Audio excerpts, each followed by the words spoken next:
So now we are going to press this other button as soon as this thing finishes loading. Is it loading? Are we loading? Do I not have chat tonight? Oh, there we go. And now I press. Nope. Nope. Nope. Yes. Yep. Yes. Awesome. Now I'm pressing this button. And we're good to go. All right. Just remember what I've taught you.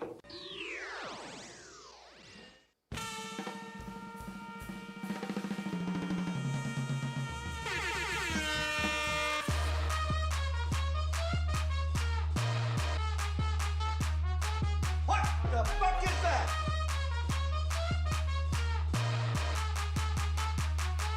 Hey, yo.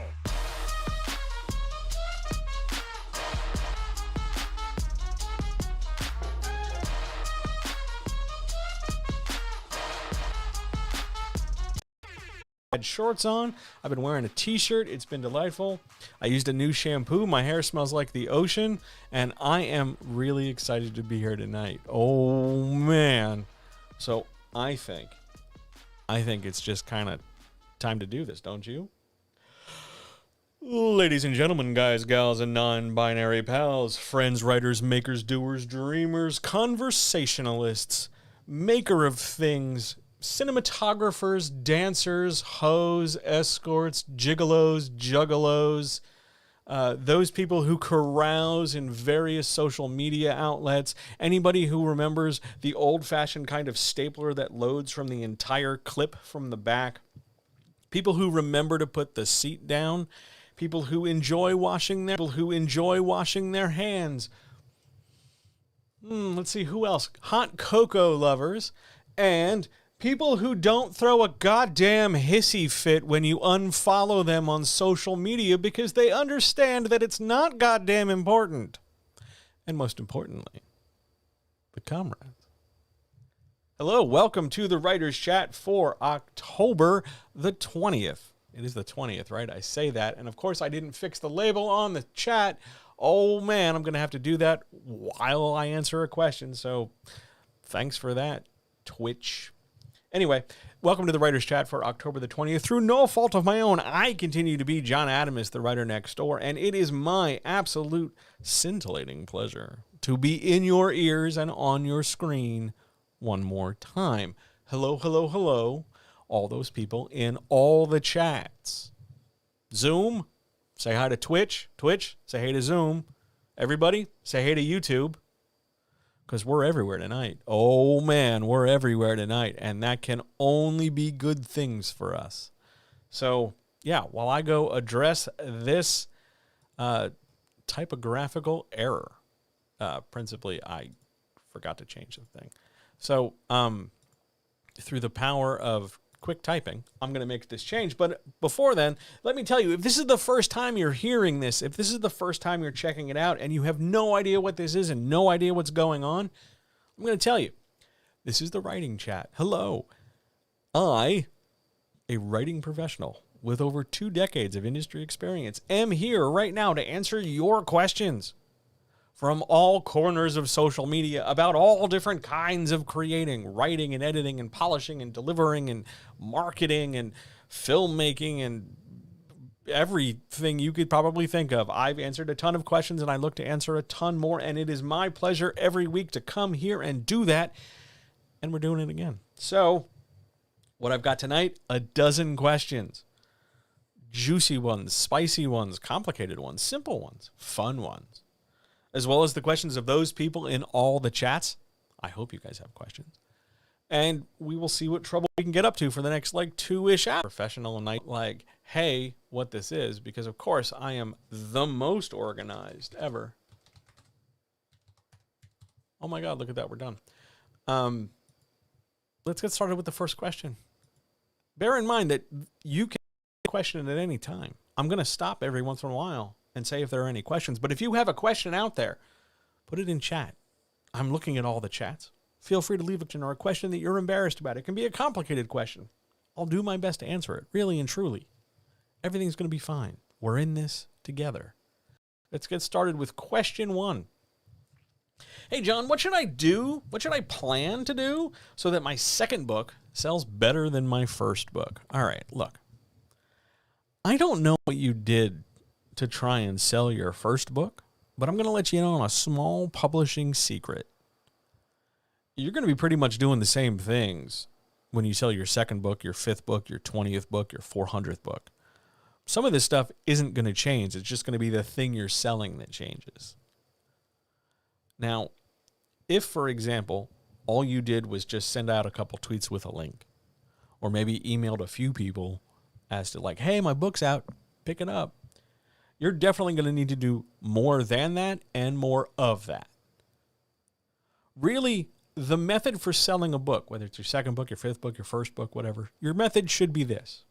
Number one, you want to make sure that in advance of selling this book, you have primed the pump in terms of an audience.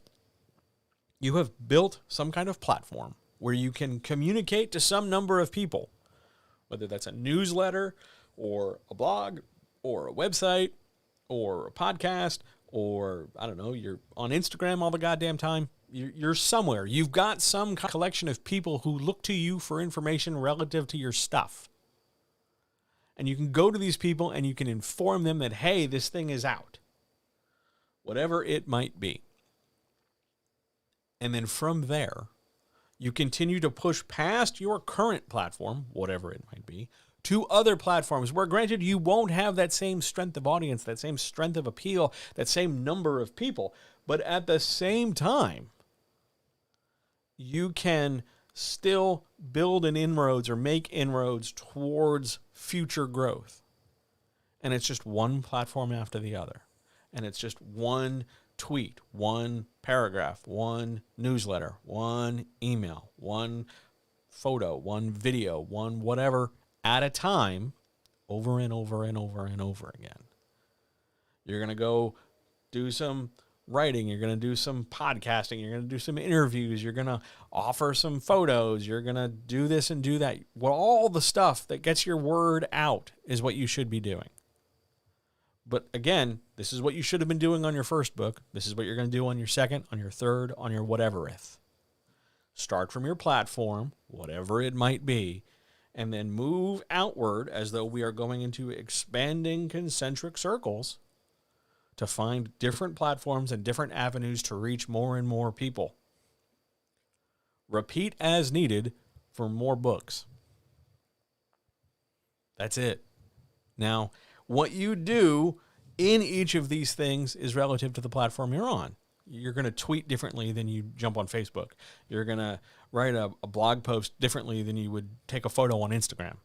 You're going to, summarize differently in a TikTok video than you are in a newsletter. Hey, thanks so much for subscribing. I genuinely appreciate it. It's wonderful that you're here. Thank you. Your money directly goes to bettering the life of the cat over here who is currently, well, he's really just sitting here because he's been very good today. There were birds outside. It was a pretty great day for him. So thank you for subscribing. Thank you for being here. The concentric circles for your marketing are going to expand and fluctuate as you get comfortable in terms of, well, I like doing this, so I'm going to do more of it. And I don't like doing this. I'm not going to avoid it if I don't like it, but I'm going to certainly steer maybe away from it, kind of like vegetables on the plate. They're there. I'll have a spoonful or two, but I'm not going to be like, oh man, I love this. And you will tailor and build a strategy accordingly from there. That's how you can't necessarily guarantee that you'll sell better, but you can certainly facilitate future sales that way. And that's how we're getting started tonight. Oh man, what a good one. On to question 2. Question 2. A personal one. One I have actually agonized over. Is it fair to say, can I tell you that I've just sat here and been like, oh man, just one? Just one? Because the question is this: what's the hardest lesson I've had to learn as an editor? And there are quite a few of them because I came into this a complete jerk. Maybe you've noticed I can be a bit difficult. Perhaps you knew me way back when I was most definitely difficult. But I've learned a lot of lessons along the way. I've been doing this half my life. I've learned a lot, often through very uncomfortable circumstances where sometimes I didn't make it out okay and sometimes I got by. It's really hard for me to sit down and nail down like, oh, one lesson that you can take away. Because I could tell you like 15 that is certainly the most relevant to the greatest number of people. My connection is unstable. What are you talking about? I'm literally just sitting here. Anyway. The one lesson is this.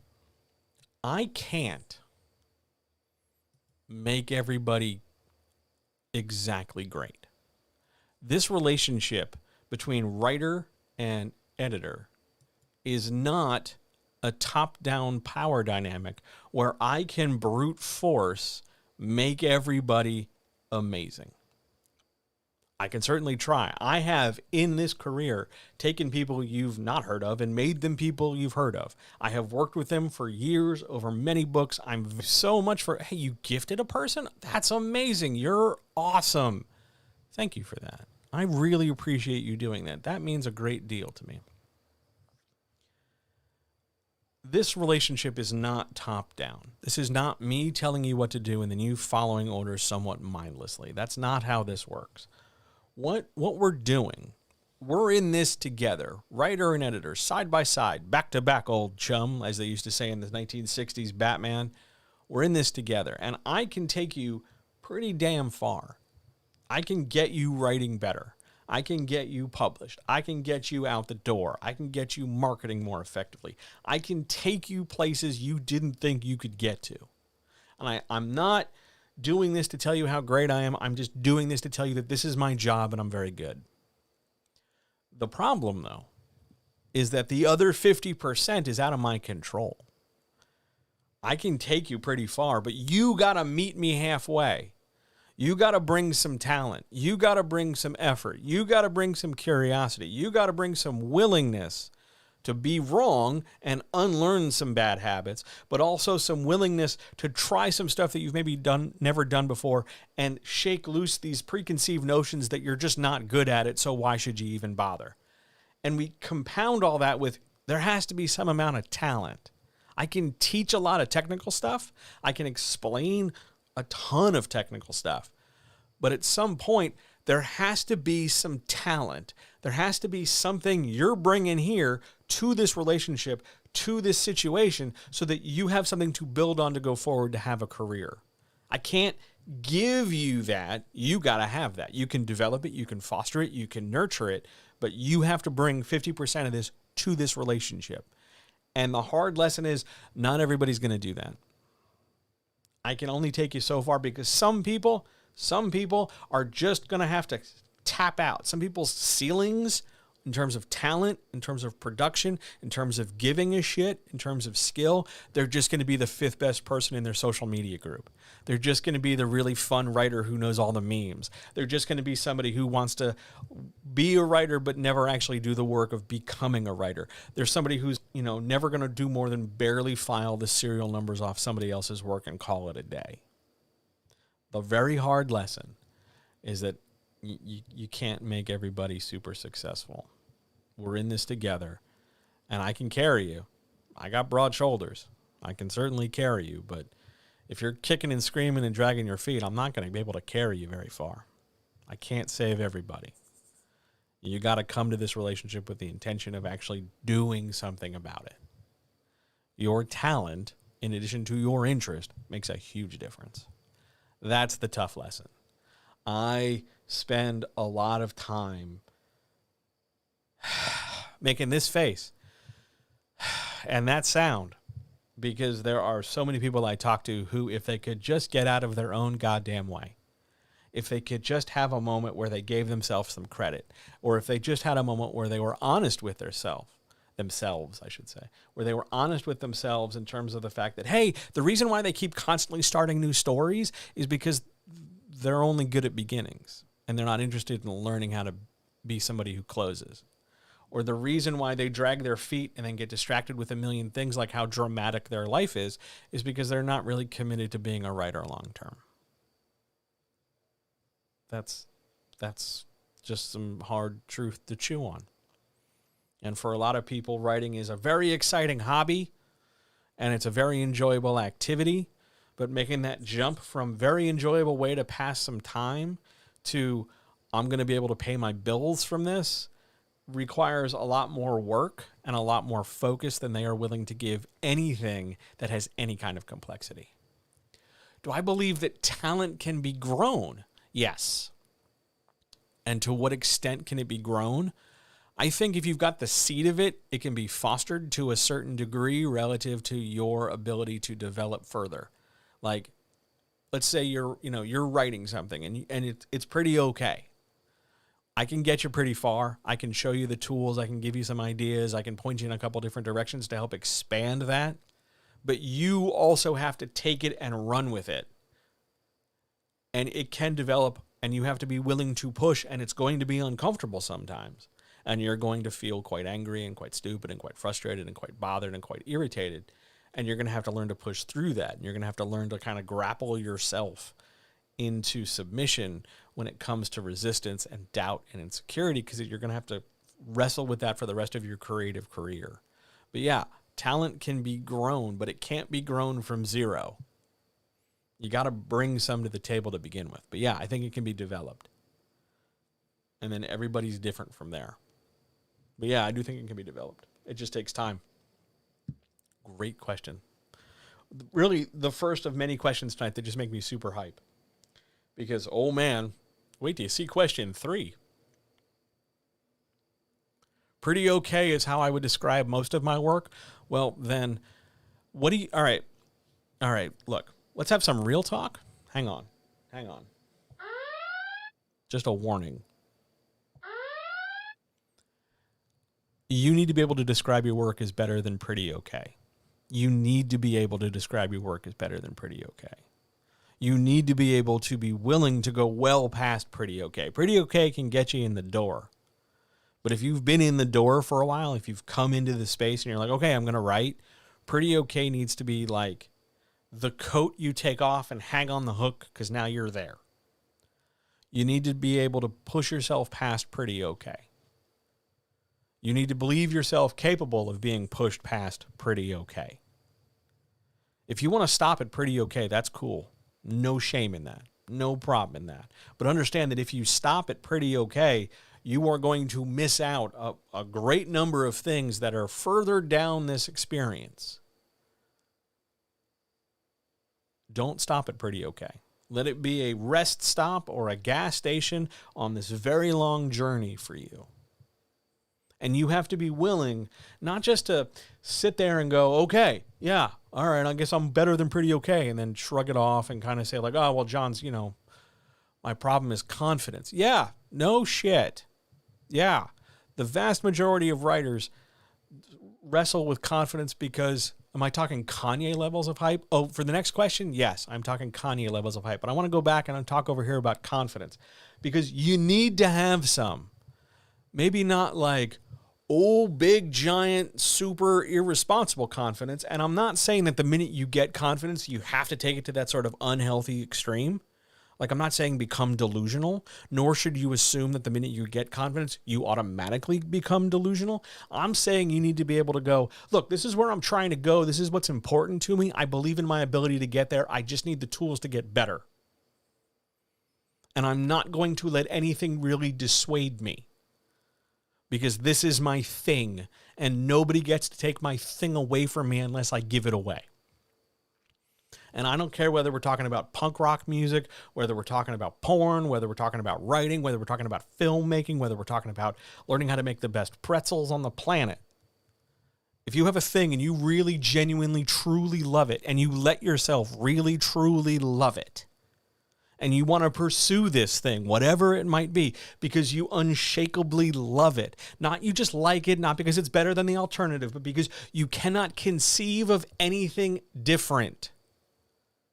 Because you're so busy trying to perceive what you're planning to achieve, and whatever you can think about, you can transform into what you want to do because your focus is unerring. You believe that on a good day. You need to be able to generate that on a not good day. because you're in charge of your days. Learn to start that engine. Learn to kick it over. Is that the engine metaphor? I don't know anything about engine metaphors. But learn to generate that yourself. Okay, it's a not good day, but I know I'm still good enough to be a writer. I know my work is not great now, but I know I can get better if I do X, Y, Z. So I'm going to go learn. I'm going to go ask questions. I'm going to go push myself. Because the end goal is important to me, and I'm not going to stop for self-deprecation. I'm not going to stop and get distracted by a million trillion things coming to me from outsides. I know where I'm trying to go. I have an idea of a path, and I'm on this path. That focus matters. Good day, bad day. And if you have a string of bad days in a row, you need to get yourself some tools, whether those are people, whether those are medications, whether that's therapy, whether that's support networks, whether that's whatever. Get yourself a toolbox that you can use to make sure that your not good days are still pretty manageably good. So, yes, confidence. It's a huge deal. And I can give you some, but you gotta bring a little bit to me. I'm happy to start the forest fire that ignites your passion, but you gotta bring me kindling first. If I have to convince somebody of their passion, we're going to be here a while. On to question 3, something I am incredibly hype about. Not quite Kanye bad haircut hype, but you know, I'm pretty excited about question 3. John, why are you so big on pro wrestling as a writing tool? Hey. Oh, you're welcome. Thanks for asking the question. I love pro wrestling. Jeff, if you're listening to this, I love pro wrestling. You know I love pro wrestling. I've loved pro wrestling since I was a little boy. Why? Because I think pro wrestling is one of the purest storytelling forms ever. Better than theater, better than dance, better than bardic tradition. I think pro wrestling sits at the intersection of several creative Venn diagrams. I think it's the overlap of art and physicality and drama and very simple storytelling that has universal appeal. I think it's a celebration of human physicality. I think it's a celebration of just broad spectrum storycraft.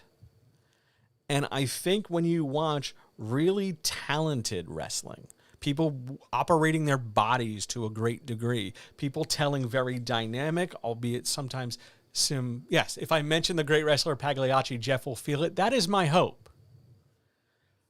So if not, I will just tweet him later.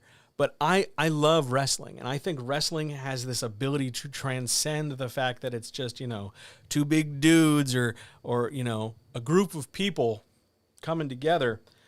I think it goes well beyond that. And I think when you're done being cynical and unhappy about like, oh, well, you know, some companies are shitty. Because, yeah, some companies are super shitty.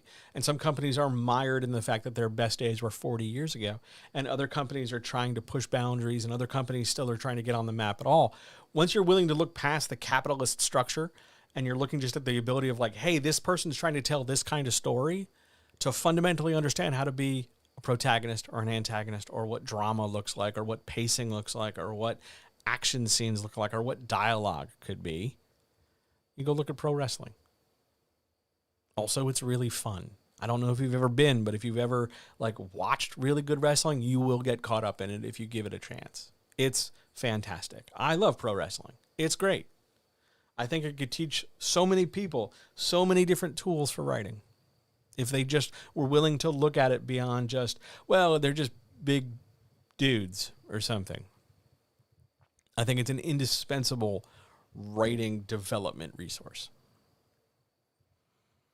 Also, I watch a ton of it and I enjoy it and I love talking about it with my friends. So please watch more wrestling and then we can talk about how cool it is that like a 50-year-old man tried to, you know, beat the hell out of a 40-year-old man. Because that match was crazy. And there should be more like that. All right. On we go to question 4. Oh, wait. Hang on. I apologize. Are there any other questions? Now, over here in Zoom, you guys can't always see this, but over here, there was somebody who was like, hey, like don't run too long. I got to go to bed. Like, I got a long-ass day tomorrow. So I just want to point out, Jen, Look at the time. Look how long we've been here. We're almost here. Like, I'm keeping it moving, right? Like, we're doing okay. These are the things I do for people. You're doing fine. All right. Questions? Zoom, Twitch, YouTube? I have a question. Yeah, you do. What's up? Yes. So I'm in the late plotting stages and early drafting stages of this one story. Okay. And I got hit by an idea a few days ago, and it won't leave me alone, Mm-hmm.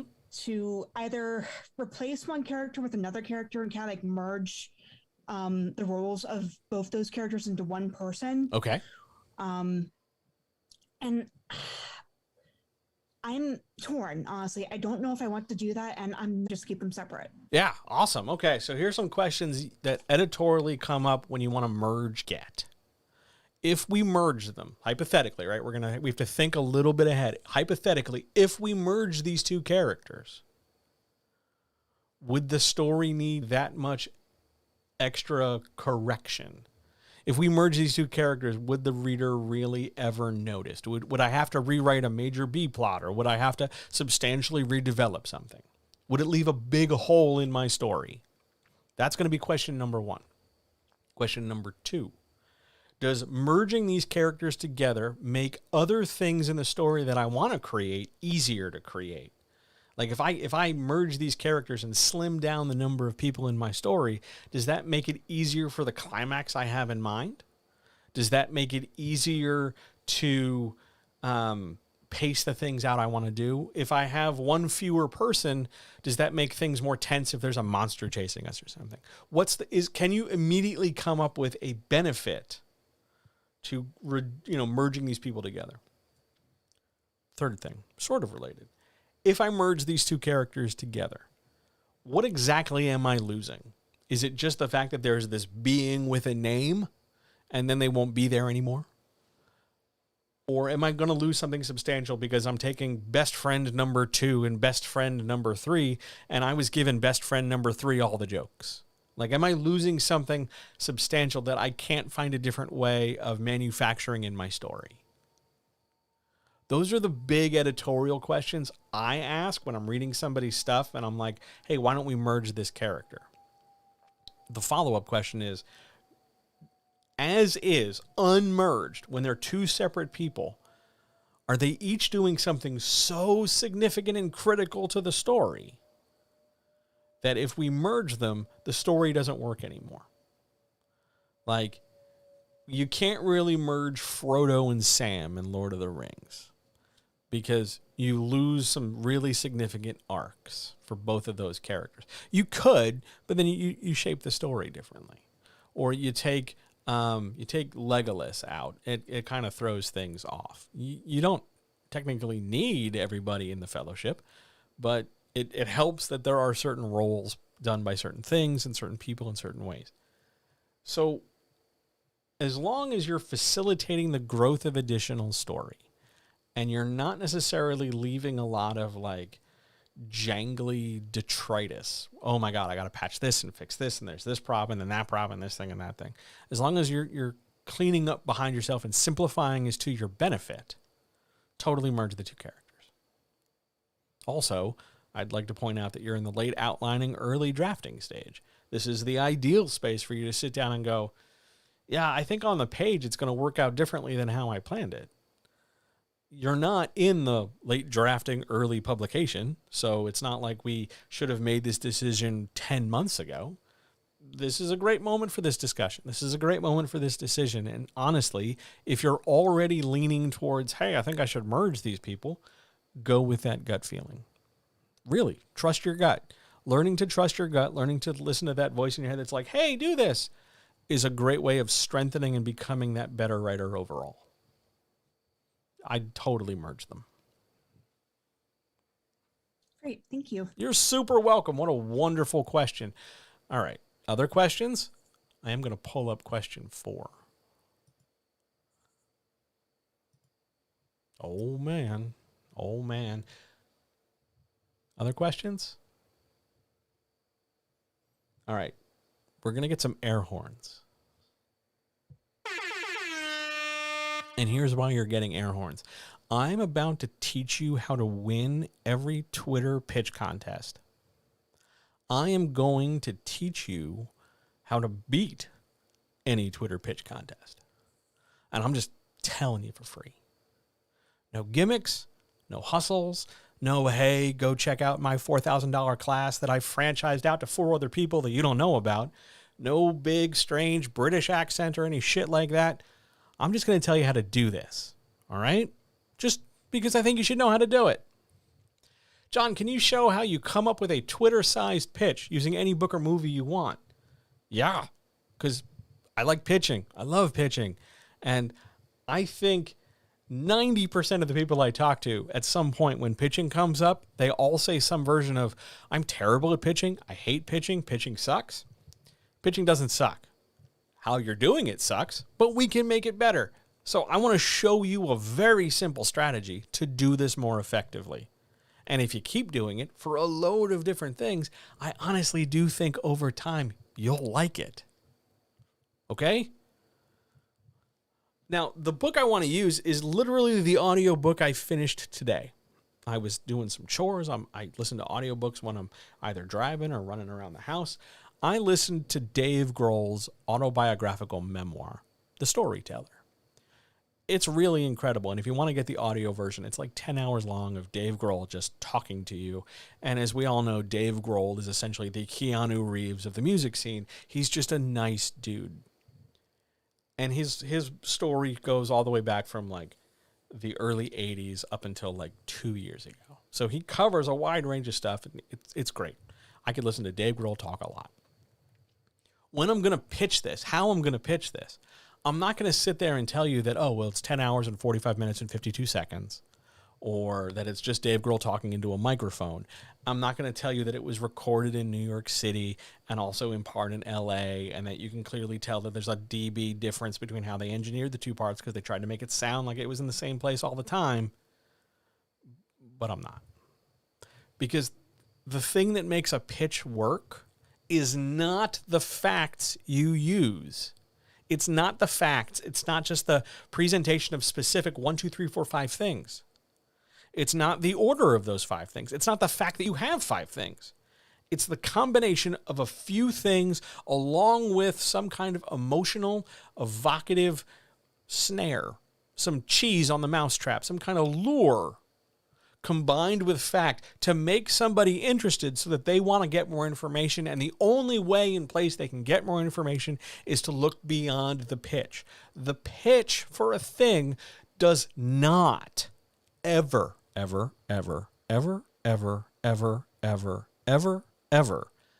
to do all the heavy lifting. It's just to get you to come closer. It's just to get the listener excited. It's just to bring somebody nearer so that you can give them more information in a different way. So I've got this Dave Grohl book. I can tell you I love this book. I can tell you I really enjoyed it. I can tell you that I would totally listen to it again. It was very soothing and very exciting, and it made me cry and it made me happy, and it was all great. I can tell you that there's a story about how he hates Kurt Cobain's turtle. I can tell you that there's a story about him and a dog. I can tell you there's a story about him playing Barbies with his daughters. I can tell you a story about how, he was at the White House. I can tell you loads of different specific stories from the book. But none of that is going to make you engage with it without me giving you some extra angling, some extra torque on those things. Because the idea that he hates Kurt Cobain's turtle is interesting. And you might, from that statement, want more information. But I can take it a step further and save you the trouble of doing that extra lean in and go, well, what do you mean? Because I can give you more with that. So that you don't have to, as a listener, stretch so far to get hooked. Because as a pitch giver, I'm controlling the flow of information. Because I know the thing and you don't. So I can take 2 to 5 things from this book. He hates Kurt Cobain's turtle. He has a real fondness for honest rock. He really respects the craziness of his life. He loves his kids, right? I can take those 4 things and I can just state them. And if I just state them, maybe, kind of, sort of, you'd be like, oh, all right, that's fair. But I don't want you just to be, oh, okay, fine, that's fair. I want you to say, oh, that's interesting. I want more information. So I'm going to take this. I'm not going to change the statement, but I'm going to change the vehicle I'm using to deliver the statement. So I'm going to take this idea of he hates Kurt Cobain's turtle, and I'm going to package it in a sentence or part of a sentence. So things chain together like this. And the only reason I'm able to do this is because I will sit and say out loud or write down a ton of drafts. And I will just bang together these different ideas until I find a cadence and rhythm to a certain select pile of ideas in a way that's like, okay, yeah, this goes together with this and this goes together with that. And the only reason that is the way it is because I made a whole list of all these ideas and I'm just trying to find different ways of banging them together. And I just stumble across one. Now, I can't guarantee you that the pitch I'm about to give is going to be any good because I'm literally coming up with it as I'm sitting here explaining to you how to give a pitch. But the formula holds together. I might do a pitch like this. Rock icon, drumming god, human muppet, kind father. All these things describe Dave Grohl, but really the best way you can understand who Dave Grohl is and was and will be in the future would be to check out his autobiographical memoir, The Storyteller, wherein you'll not only learn what makes this brilliant musician a brilliant musician, but you'll also learn about why he really hated Kurt Cobain's turtle.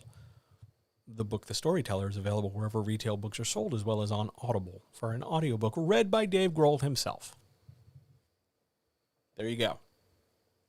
File that down, get it to fit a tweet, super doable. How did I do that? I took some information from the book, and I tried to find ways of packaging it together so that when you stack the cumulative pile of them all up, no one part of that's doing all the heavy lifting. There's no one key sentence, there's no one key word where everything else doesn't matter. It's this piece plus this piece plus this piece plus this piece plus that piece. The whole thing comes together and functions as your pitch. Pitches are cumulative. We don't need to frame them as questions. We don't need to leave it, super open-ended like, can the princess figure out who she really loves? We don't need to do any nonsense like that. All we need to do is take a list of ideas that we're excited about as somebody who has produced this material or consumed this material so that we can take our excited ideas and tell it to somebody who doesn't have those ideas yet. I could have gone in a million different directions. Do you want to hear a story about a guy who really loves his daughter so much that he was on a plane for 20 hours just so he could take his kids to school one day? Do you want to hear a really cool story about Joan Jett reading his kids bedtime stories? Those are all things in the book.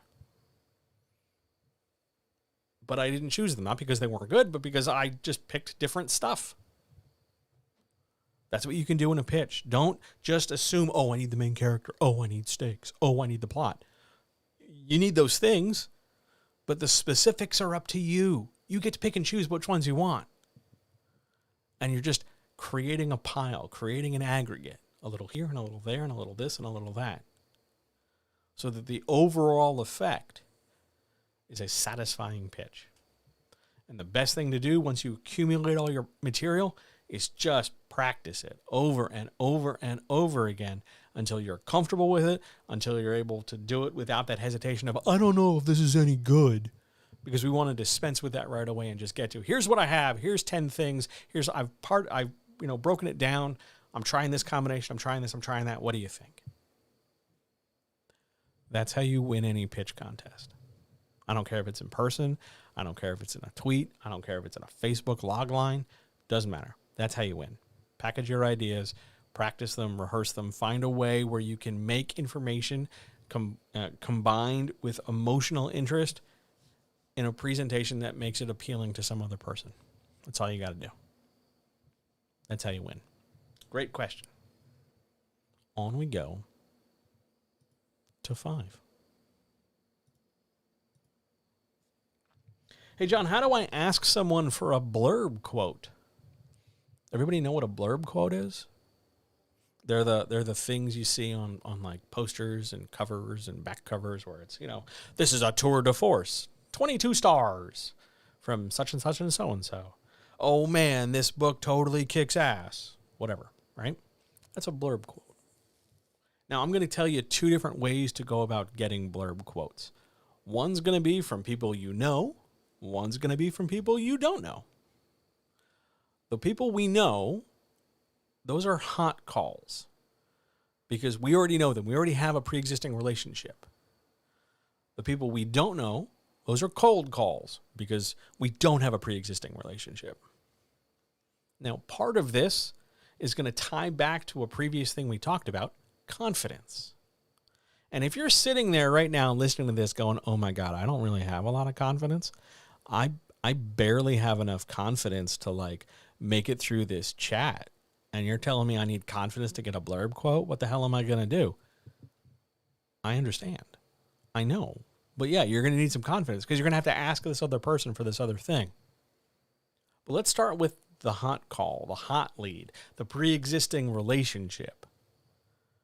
Because that really helps. Because you can kind of tread on that a little bit. An email to them might go something like, hey, insert person's name here. I hope you're doing well. I was just wondering, we had talked ages ago or whatever about, maybe quoting for each other's books. You give me a quote, I'll give you a quote. You want to swap manuscripts and see what we can do? I think it'll really help both of us out. When you have a hot lead, when you have that kind of pre-existing, not exploitative, in order to make it something that isn't just one-sided, like give me the authors offering to blurb each other is super helpful. Have you noticed that when you go look at famous authors, big name people you know by last name, and you read the blurbs in their marketing material, it's very frequently the same people you see them talking to on social media. Or if you go look at somebody else's book, you also notice that, oh, hey, there's that first author, because they talk to each other. Maybe they share an agent. Maybe they just, are friends from back in the day. Who knows? But there's that reciprocation. And that goes a long way when we're fostering and developing these relationships. And there's nothing wrong with getting your already published author friends to help you. Now, they're not always going to be able to do it for whatever reason. They've got kids, their family, they're busy, whatever. But it doesn't hurt to ask. So how do you ask? Hey, would you mind putting a quote on my book? Here's a copy. Read it. Let me know.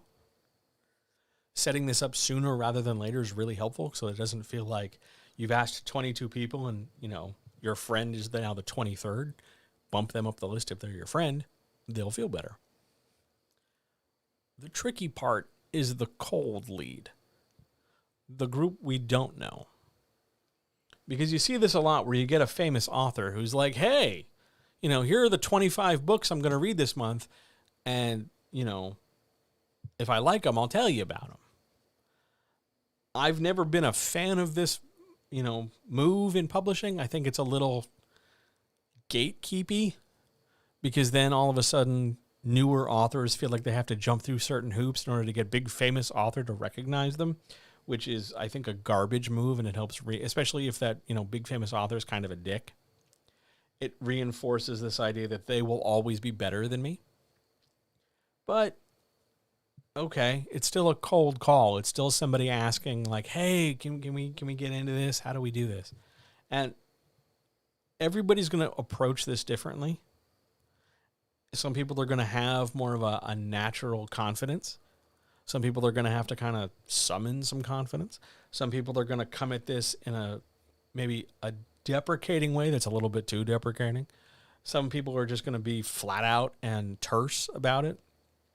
But eventually, at some point in some kind of correspondence, you're going to have to ask, hey, would you mind checking out my book and giving it a quote? Now, some authors, depending on who you ask, depending on when you ask them, they'll just need a copy of the book. And they'll make that clear to you, either in advance or in the middle of the conversation. Other people will just be like, nah, I'm too busy. Like 45 people ask me, and I can't say yes to everybody, so I say yes to no one. And that is an unfortunate reality in the way traditional publishing is kind of built for this sort of thing. It tells new writers that, oh, you need these things, and then it makes it really difficult to get these things. Isn't it funny how that works out? So what I can propose instead is come at them honestly, whether it's a hot or cold lead. Hey, famous person. Hey, friend. I hope you're doing well. I hope this email finds you well. I'm an author. I've written, fill in the name of my book here. And I'm asking you for I'd love to get a blurb quote from you. But I'm also going to give you 3 things in this message that you're probably not expecting, because I'm not just going to ask for a quote and then run away and give you nothing. So I'm going to go the extra step. I'm going to make 3 guarantees. I'm going to give you 3 things you've probably never had before. 1, I'm going to make a guarantee that my book, fill in the name of my title here, is the best book about gender fluid mer-sex you've read this year. Item number 2, this is probably the best pot roast recipe you've never heard of. Insert pot roast recipe here. And 3, if you give me a blurb quote, I will tell, with selfies, 20 people to buy not only my book, but your book. You have to be willing, as a new author, to push back against the system that tries to dictate your position to you. That is a very radical idea, but that kind of willingness to push at a shitty boundary established by a shitty thing is really a beneficial, helpful attitude. Don't just roll up on famous person and go like, hey, can I get a blurb quote? Okay, hi, thank you. No, I'm sorry, bye. Come at this like everybody knows the system sucks, because it does, because they do. And I pot roast. John personally does not like pot roast. But, I'm assuming somewhere there's an author who does. I don't know. Networking is hugely critical, and this is a great way to do it. But you just ask. You just ask. And if they say no, you don't get cranky. Thanks so much for your time. I really appreciate it. Have a good day. And you walk away. And if they say yes, great. Capitalize on it. You've made a new friend. Make sure you put your carpet square next to theirs for story time. Offer them to play with your favorite ball. Whatever it is you do with your friends. That's how you do it. There's also an argument to be made, however, that you don't necessarily need blurb quotes, but that's more of a Monday night stream topic. Because then we get into like marketing strategies, and it's a whole thing. On to question 6. Ooh, question 6, gentle advice.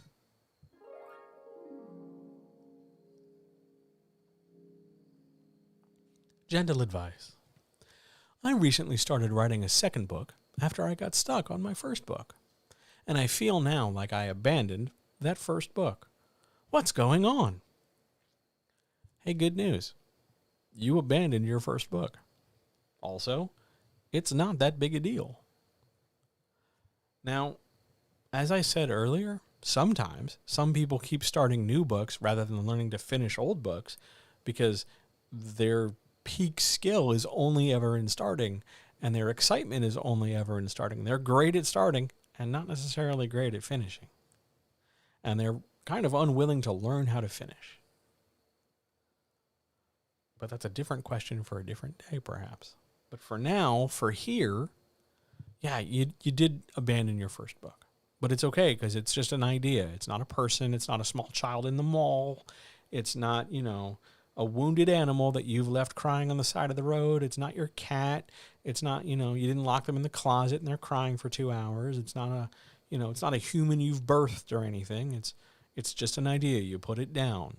You can always go back to it. What's going on is that you started writing the second book because you got stuck on the first, and you still wanted to write, and that's great. And since you were less stuck on a new idea, you pursued it. But eventually, you're either going to have to choose to go back to the first book and figure out how to get unstuck, or you're going to have to just stop writing the first book. And that's fine if you do. Where I would start to get concerned is if you get stuck on your first book, so you start writing your second, then you get stuck on your second, so you start writing your third, and so on. Because I would start to see, or I would start to question, if you always seem to get stuck at the same point. Do you always seem to get stuck right around the moment right before the climax? Because that's something you can work on. That's something you can go get professional help with. That's something you can take to a chat and ask, hey, how do I get unstuck if I always seem to stall out at a climax? There's help for that sort of thing. But if you're just doing it once, because you had this first idea and you took it as far as you can, so you picked up a new one, that's fine. You can always go back. No one's saying you can't go back. No one is saying that once you get started with one idea, you have to see it all the way through. I mean, it really helps if you do, but it's not necessary. As long as some point, somewhere, you go back to it. If you want. That's important. So, what's going on? You're a creative person coming up with creative ideas. It's normal. It's okay. Not the end of the world. I just hope that you don't fall into a constant new habit of always starting and seldom finishing.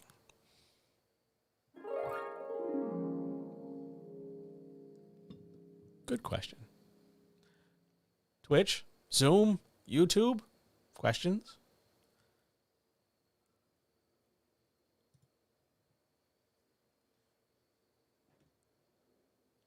I noticed the streaming numbers are on some kind of wild roller coaster. But it's nice that you're here, and I'm very thankful for all of you. I hope you stick around.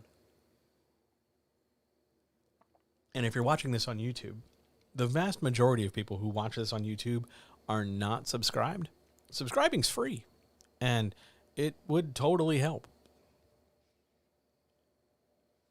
Hi, Rob. It's nice to see you. Thank you for being here.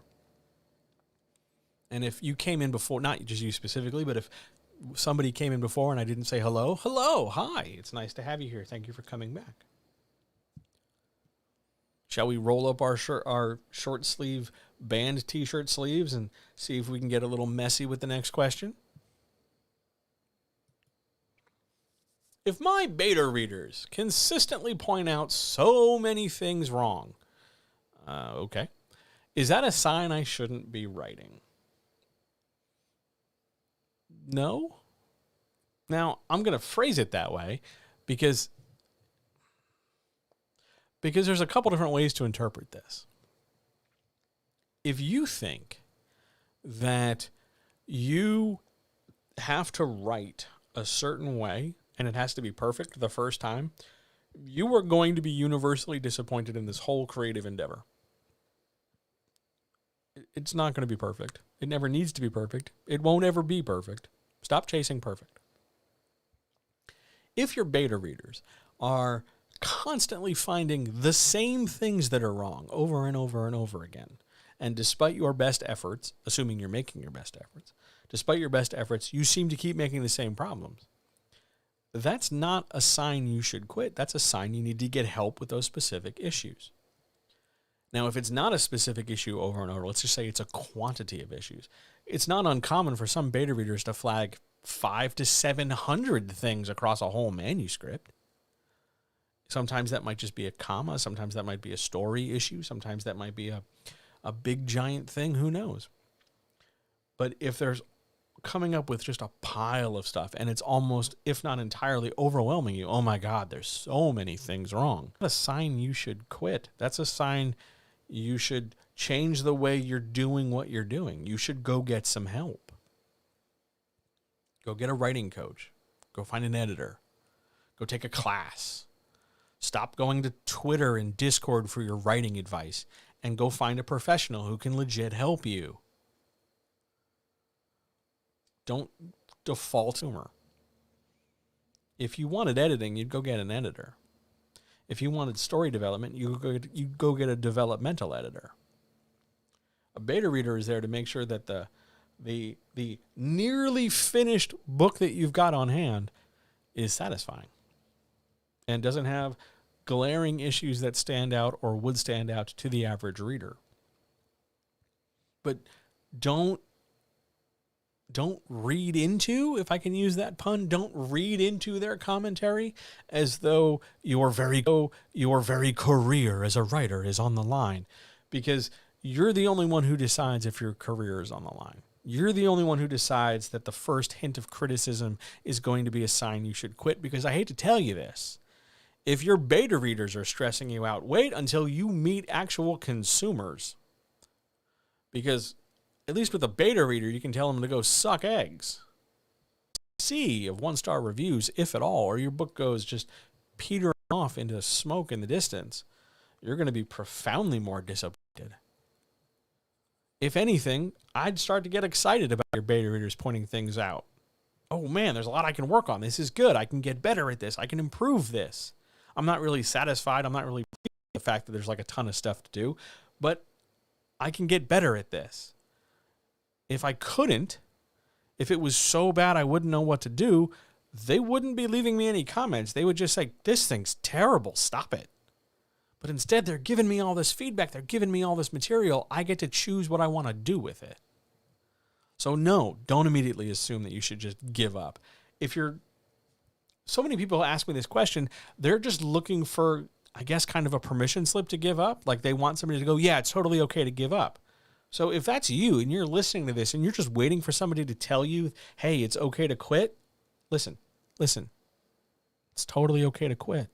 Really, truly. If you want to quit, here's your professional permission slip. Thanks for trying. Have a great day. I can strongly recommend you get into making or sandwich craft. Decorative shoe tying is back. I think you'd be great in those fields. Why don't you give them a try? But if you're thinking that your worth as a creative is measured in the fact that your beta readers don't flag everything under the sun, you're misunderstanding what the function of a beta reader is and what your creative output could be. The job here isn't to produce a perfect widget. Your job is to tell your story to the best of your ability. Warts, bumps, bruises, and all. Your beta readers are just there to facilitate that. So no, it is not a sign you should quit writing. Great question. Was there a question in chat? Did I miss something? Was there some? No, I thought there was. All right, on we go to 8. Question 8. This was a spicy one. Okay, this question came up in an argument I was having in a back and forth in an email. I don't normally get in fights in email anymore. I just don't. I just delete things and walk away. I'm at a point now where it's like, if you want to tell me that like 5 and 5 is 30, go ahead, whatever. But for whatever reason, this thing got under my skin, so it became a question tonight. I've said before that I'm not up on current bestsellers. I'm not. Do you think that affects how you edit? No, I don't. I think it affects whether or not I know what is currently popular right now. I think it affects my ability to follow whatever river of memes is going across for whatever popular book or cosplay or event is happening. But I don't think all of a sudden my ability to understand that you need a main character who gets challenged or a plot that has some conflict or a world that feels multidimensional, I don't think those skills suddenly abandon me because I don't read the top 3 books on a particular bestseller list. Now, that's not to say I won't ever get to those books. It just means I'm not out there right now like, oh my God, have you read this new book? It's brand new. Because I'm going to let you know a secret. Here's a fun fact in publishing.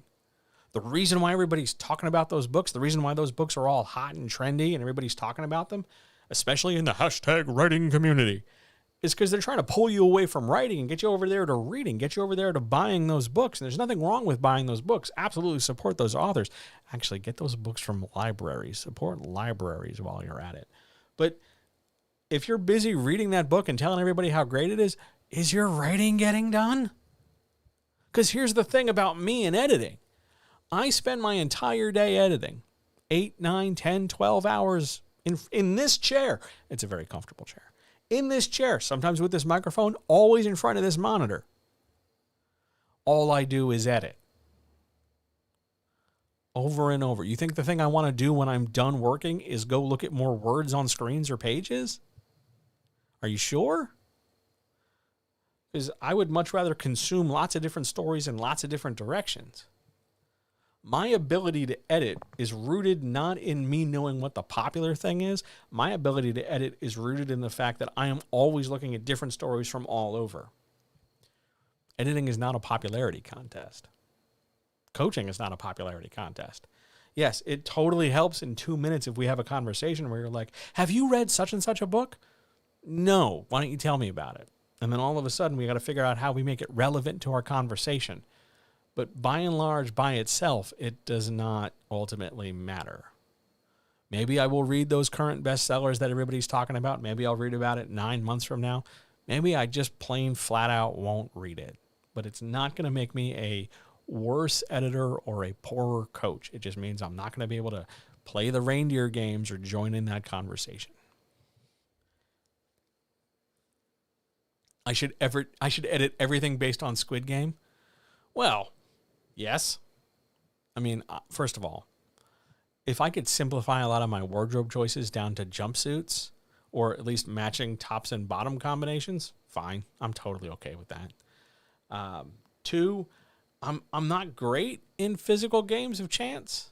Like, have you seen me? Like, I'm not that coordinated. Like, I can't hopscotch, man. Like, I'm dead. That robot's killing me.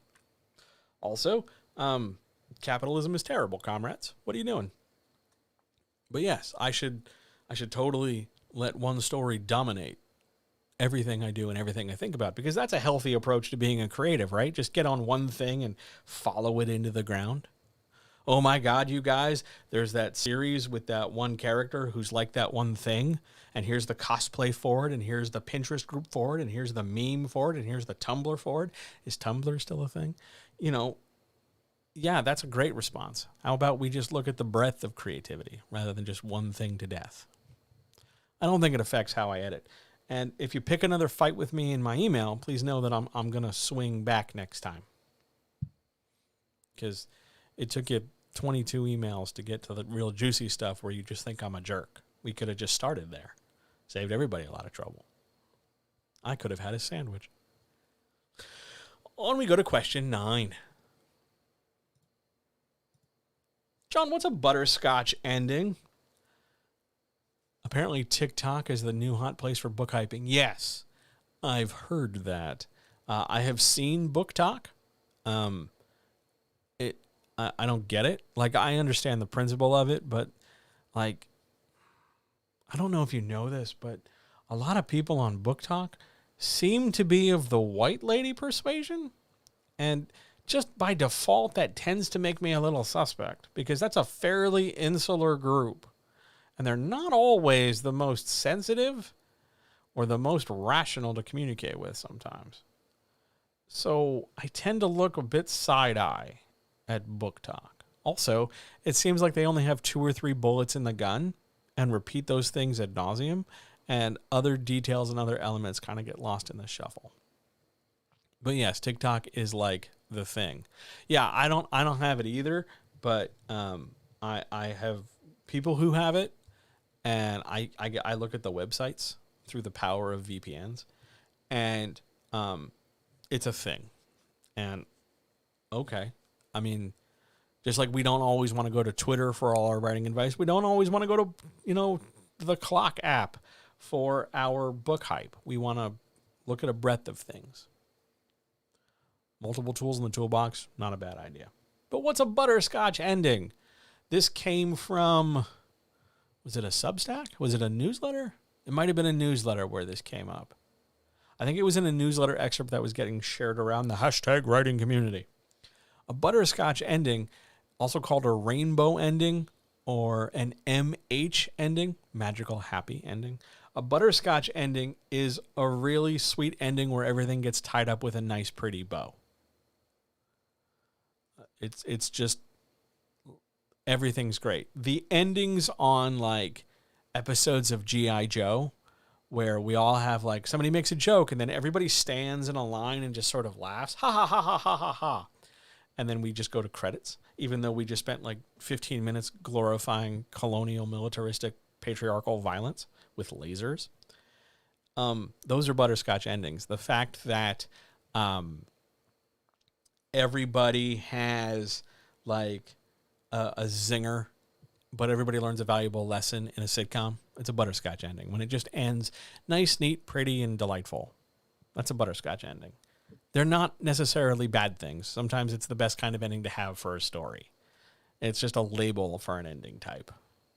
You also have bitter endings, Pyrrhic victories, catastrophic endings. There's loads of different ending types that just refer to the position the main characters are in and the overall mood of the story at the time.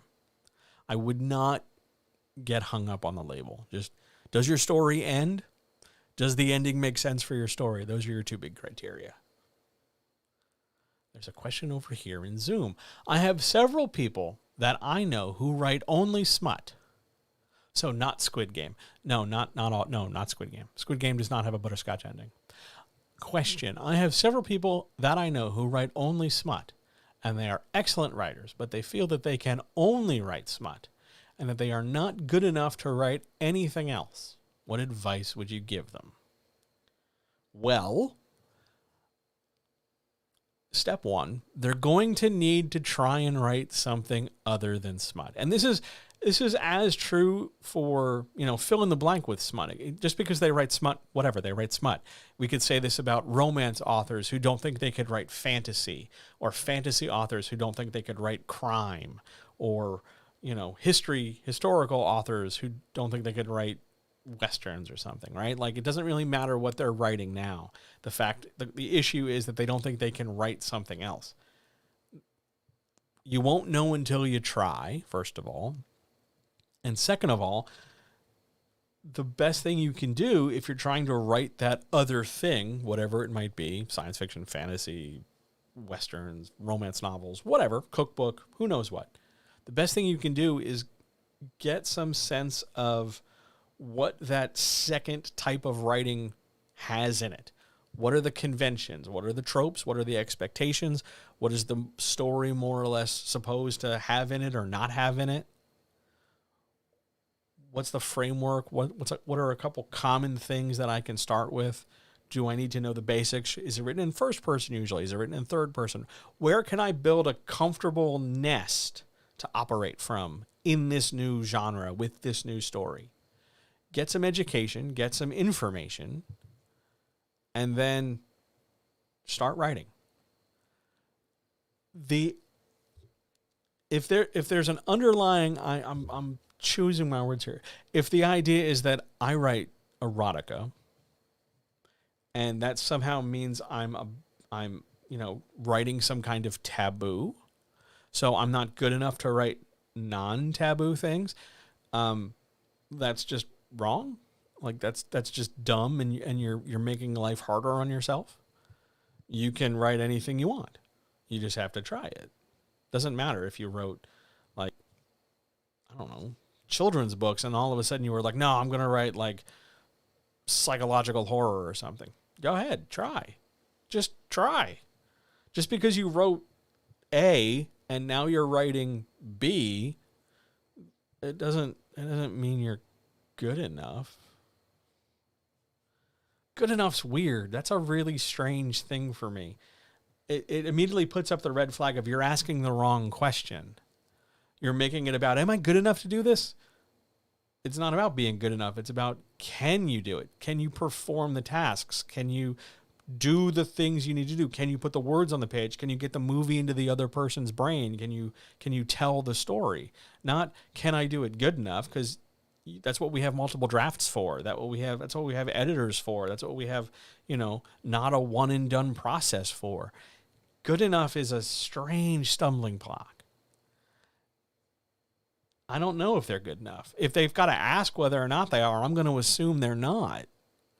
Because if you're going to worry about your permission and worry about your confidence, chances are it's going to run away from you when you're trying to summon it. But just because you write erotica or I don't know, erotica or biography or whatever, doesn't matter. It doesn't disqualify you from being able to write other things. Do I have some? I hope that answered the question. I would just tell them to go write the thing. Stop worrying about if they're good enough and just try. And if they need help, get help.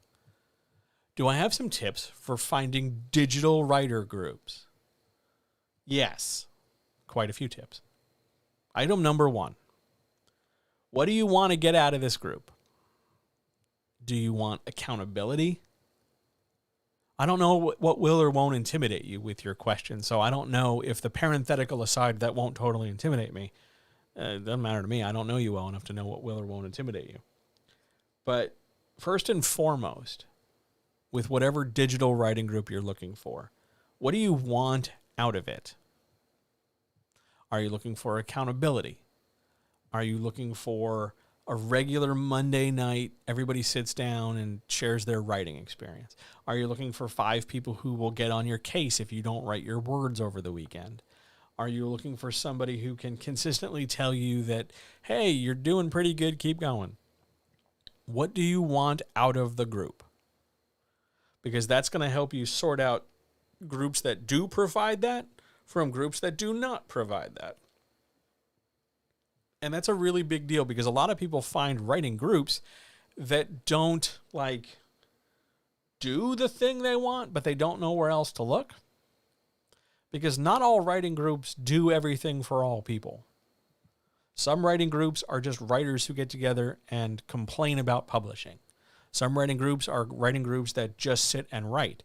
Some writing groups are critique groups. Some writing groups are combinations of all of those things. Some writing groups don't even write. They're just sort of there to socialize and network. And that's all fine. But you need to know what you're looking for so that you can go get involved with a group that serves or does what you're looking for. How you do that? Ask people. Hey, are you in a writing group? I'm looking for accountability. I'm looking for fill in the blank with the thing you're looking for. Do you know anybody who's doing that? If there's nobody doing that you can find after a fair amount of looking, why not start your own? I did. I went to a writing group. This is decades ago. I went to a writing group having never gone to one before, and I really enjoyed it because it was validation to me that all of a sudden, oh my God, there's other writers and they like my stuff. This was great. And over time, they started to like me because I would give them actual feedback. I didn't just tell them, oh, this was nice. I'd point things out like, hey, your grammar's really garbagey here, and that's not how a character works, and this dialogue's a little stiff on the ear. Try this, try this, try this. And over time, as the group morphed and changed and grew, I just sort of became the leader of it because I was the one most consistently there. And I liked it, sort of overseeing everything because I'm a control freak and a nerd. And after a while, it just became, well, that's John's writing group. And I then got to dictate what the group did and what the group didn't. So we spent time we were a critique group that also prepped people for publishing. Maybe you've noticed a lot of the same things I do online. It's almost as if the things I was doing back then have matured and continued today. But you can just start a group. You only need 2 people, a minimum of 2 people. Hey, do you want to get together every Sunday and, just bounce some writing ideas back and forth? You don't necessarily need to do a big giant group. You can carve out a corner. Discord servers are free. If there's not a lot of people and they're not very Discord savvy, you can do a Facebook group. If they're not very Facebook group because the metaverse freaks them out, then maybe you just have an email chain or something. But you got to figure out first and foremost what you want out of the group, and then figure out what activity best gets you that thing you want. If you want accountability, you better find a group that deals with actual writing on the page, as opposed to groups that just sort of talk publishing theory or marketing structure or something. So figure out what you want and then find a group related to that. Google, or start your own if you can't find one that immediately, sets it up that way. And it's okay if you don't. Hey, thanks so much for subscribing. I really appreciate your subscription. It means a lot. The cat's going to have more food now. Thank you. What the F is a metaverse? That's going to be the new name for Facebook. That's a thing that's coming. Just like the news will be all over it in like a week or so. Don't sweat it right now. Anyway, you don't need to be like a super expert to start a group. You just need to be interested in providing a thing for yourself and others. Really, it's totally fine. I hope that answers your question. There's another question over here in Zoom. Am I familiar with the hashtag writing community? I love when people write it out like that. The hashtag writing community debate over this group of authors deciding to make a collaborative NFT. I'm vaguely familiar with that. I have heard about it. How does it contrast with other marketing ideas? Well, NFTs are, not great. They're vague enough and nebulous enough to be exploited by others. They're not necessarily the most ethical, depending on who you talk to.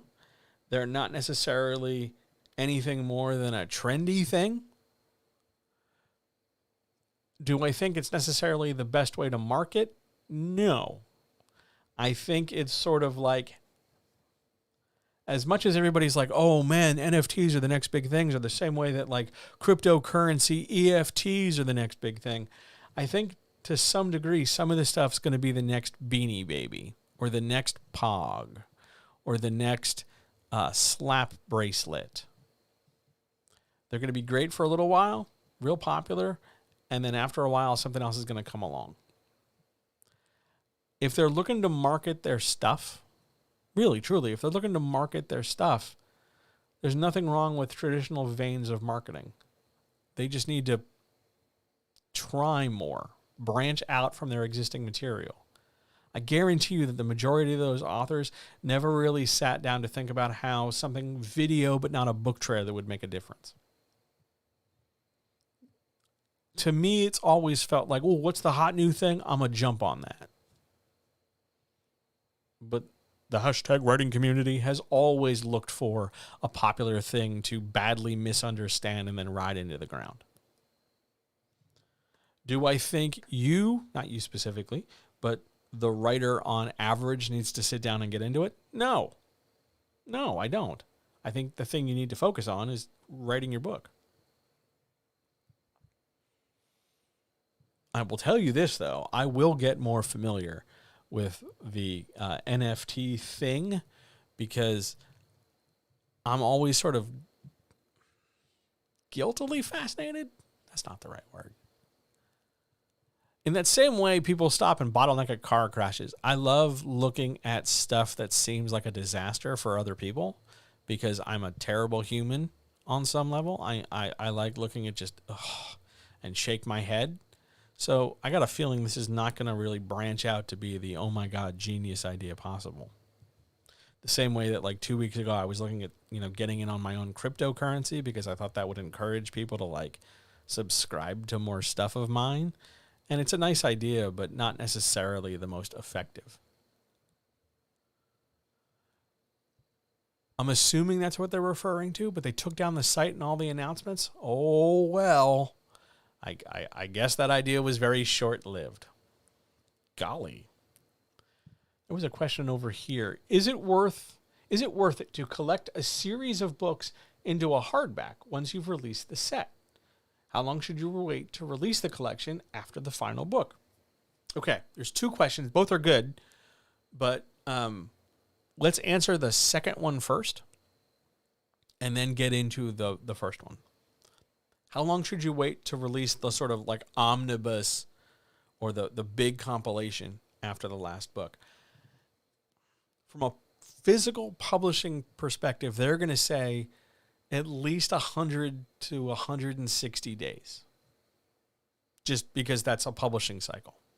Because that's going to put enough distance between the release of the last book. And that's a minimum number. The release of the last book, as well as a way to sort of build hype to get it in an omnibus. especially if you're going to physically market it and package it and show it off and stuff. You want to make sure you release it with enough time so that people sort of forget they can buy it individually and that this new idea, this super singular package, is a more appealing option. So you want to give yourself enough distance between the marketing of the old thing and the marketing of the new thing so that you can lean in on marketing the new thing. However, here's the first question. Here's the first part of this. There is an international, global paper and cardboard shortage. There is an international glue shortage. The physical production of books is about to experience a very large hiccup in the supply chain and the production chain. Thinking about releasing things as physical products, you're going to start, especially over the next 5 weeks, you're going to start seeing longer delays in manufacturing and longer than that delays in shipping. Even with ports running 24/7, even with, ships bottlenecked out for dozens, if not 100 miles. Is it worth it to collect a series into an omnibus? Yes. Does it need to be a hardback? No. But there is a benefit to corralling all the stories together and packaging them together. There is a benefit to it because it's one additional way for you to bring content to consumers. Whether that's somebody who missed book 3 and now this is a way to get them back on the hook, or whether it's somebody who has the individuals but then also goes out and picks up the big set. Like I did for Sandman, or people did for that series of books about the teenage wizard in school. So there's an advantage to it. But I think the physical release element should be less of a consideration. Because I want you to be able to have your stuff out in a reasonable amount of time. Good question. Good question. Very good question. Other questions? Other issues? Else we will march on to 10.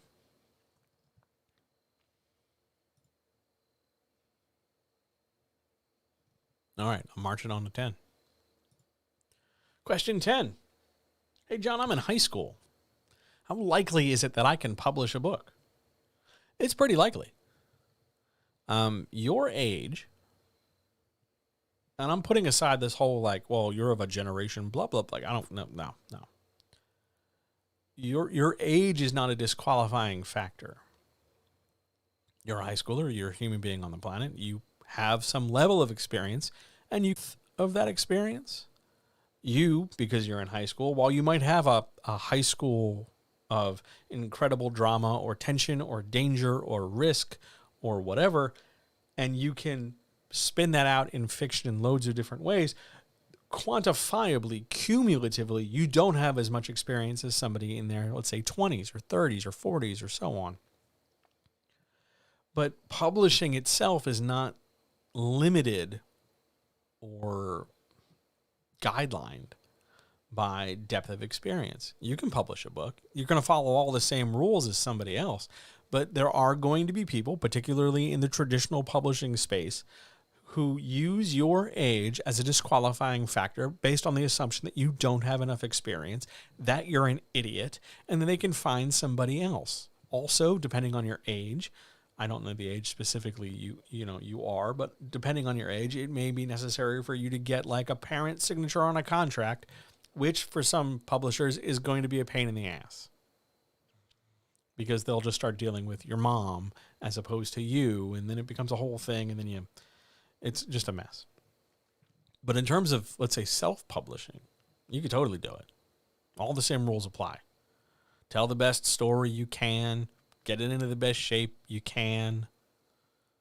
Get a cover. Get a title. Write a back blurb. Get an ISBN. Stick it together. Post it on a site. Absolutely sell it. Nothing wrong with that at all. You can absolutely publish. Anybody can get published, whether you're 15 or 90. The skills vary. How well you write, how quickly you write, how smoothly the process goes. But the mechanics are always going to be there. I'm 3 decades removed from high school. How depressed should I be that I haven't published a book? Well, I mean, we're not competing with the kid in the question. We're just not. Like, it's not a competition. The hashtag writing community wants to make it a competition because they thrive on the ability to step on each other rather than get out of their own way and actually help, because the hashtag writing community isn't really a community and they don't really give a shit about writing, and that sort of idea has infected, I think, as many places as humanly possible. But yeah, this good for this person for wanting to publish a book. Good for you for wanting to publish a book. Why don't you both go publish books? Yeah. You're competing with the kid? Go ahead. Compete with the kid. I'm still pretty sure the kid's going to finish. Go ahead. Nothing wrong with that. I mean, if that's what you need to get you moving again, go compete with the kid.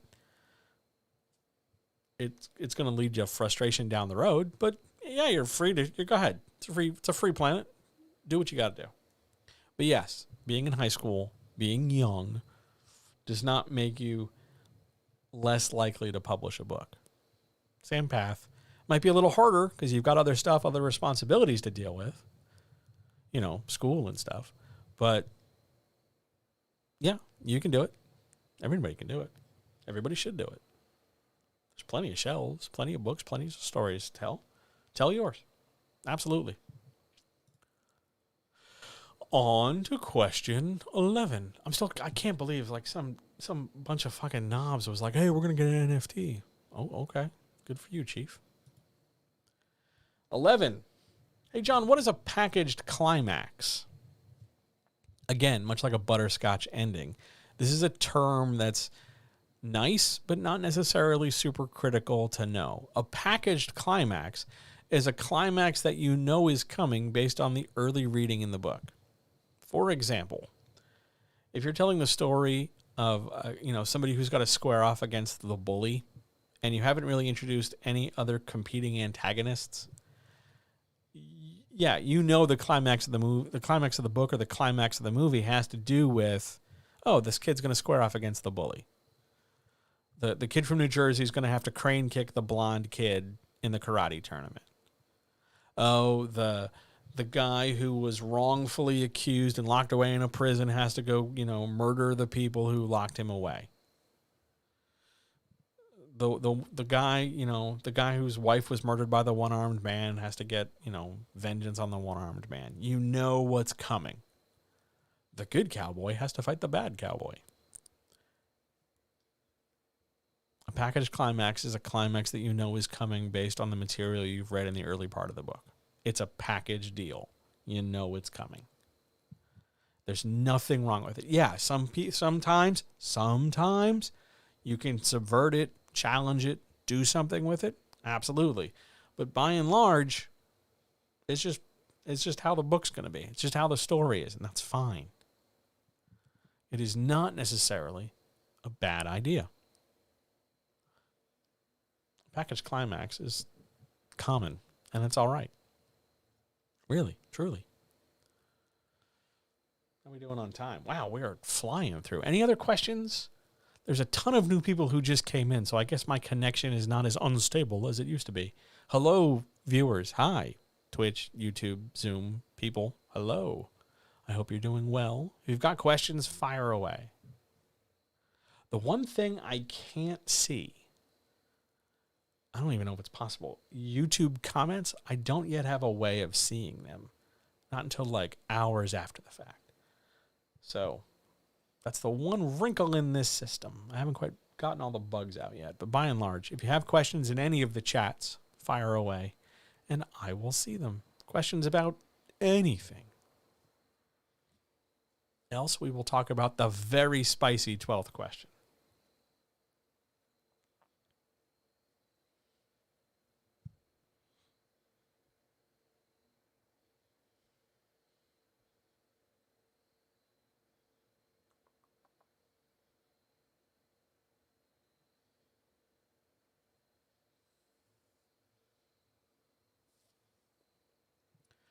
Any tips on finding artists for comic book scripts?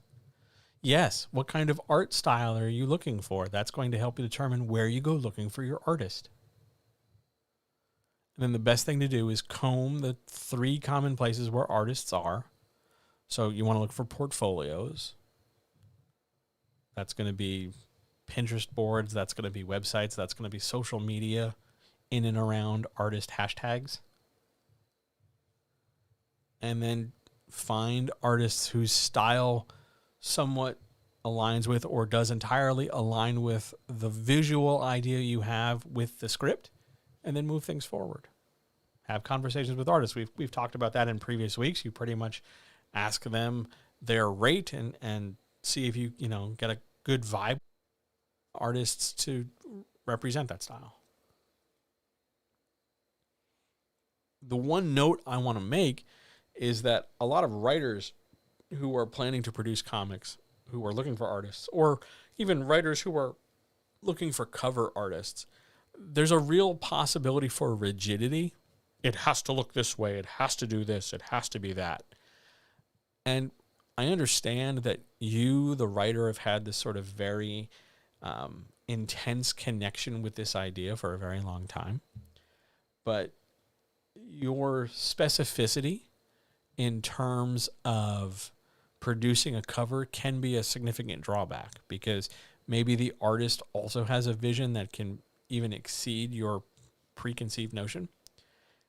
And be willing to flex a little bit, and you may end up, so long as you trust the artist, you may end up in a better position. Rigidity is not necessarily the best thing for you. Is sharing book rights a reasonable request instead of upfront payment? Sharing rights. Do you mean who is sharing rights with whom in your question? Do you mean royalties? Like, I'm not quite sure what your question is asking. You don't want to be paid. That seems to be what your question is asking. You don't want money. Okay. I'm not understanding your question. Give it to me another time.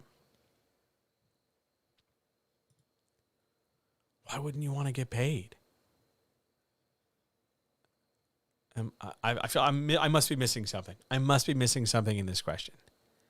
Sharing book rights. Writer and artist can both print and sell the book. Oh, so instead of paying your artist, you're going to just give them half the rights? So you're not going to pay them for their labor. You're just going to promise them that when it's done, you can sell it later and get paid. So you're exploiting your artist.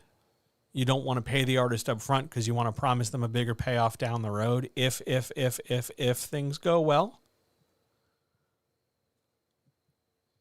If I were an artist and somebody was coming up to me and saying, "Hey, I'm not going to pay you, but I'll offer you rights," I wouldn't draw for you. You pay your artist and you give them rights. Why not both? Por qué no los dos? Why not both? Are we just being? Are you heard of? Yeah, it is weird. It's dumb. Don't do it. Just pay your artist. Don't be cheap. Pay your artist. They're doing a hard, art is hard. I can't even draw stick figures consistently. Art's hard. Pay your artist. And give them the ability to market the work, because it's their work and they have just as much right to market it as you do. You can give them both.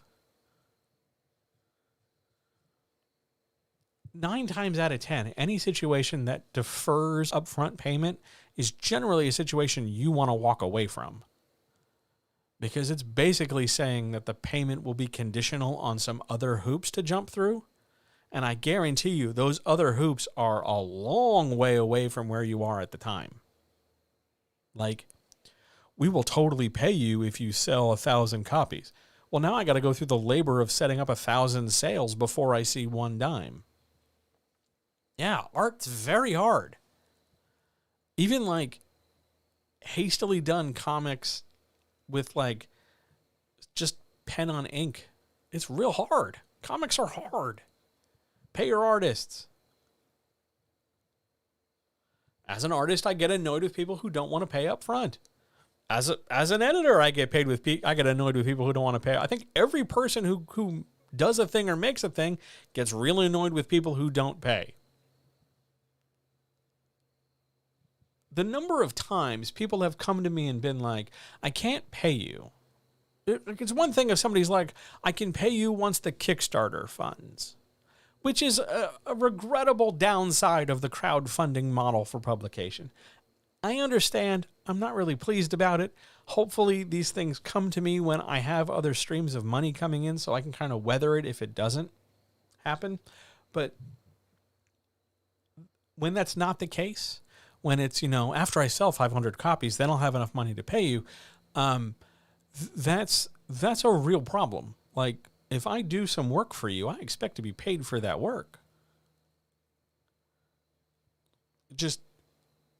I did work for you, pay me. I don't want excuses. I don't want, fluff. I want to get paid for the work I did.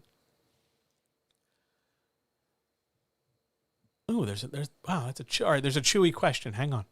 Let's just pretend I'm realizing I have an info dump at the start of my novel. Okay. I'm pretty much finished the first draft, and this is the first thing I know I need to tackle. How should I get started cutting it down? Okay, you have an info dump at the beginning of your novel. First thing to do, look at the way the info dump, whatever it is being delivered. Is it somebody talking to the reader? Is it somebody talking to the main character? Is it just exposition? Can you take that information, regardless of its delivery vehicle, and break it up?